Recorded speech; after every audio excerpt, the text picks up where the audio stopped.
IFM Foreign News. Hinatulan ng Bangladesh Court ng parusang kamatayan si dating Prime Minister Sheikh Hasina matapos siyang mapatunayang guilty sa crimes against humanity kaugnay ng marahas na crackdown laban sa student-led uprising na tuluyang nagpatalsik sa kanya noong 2024. Si Hasina ay wala sa bansa at hindi sumipot sa paglilitis dahil nananatili siyang nagtatago sa India. Ayon sa korte, napatunayan ng 3 kaso laban sa kanya: incitement, pag-utos na pumatay at pagkabigong pigilan ang mga pagpatay.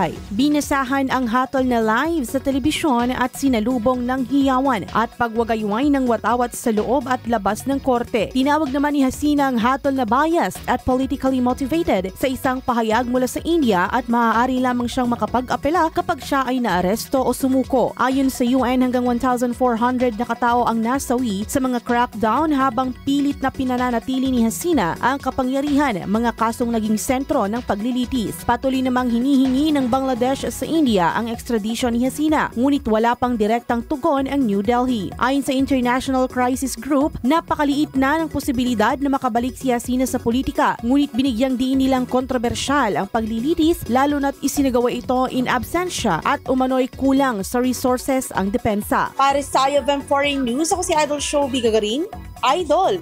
IFM News.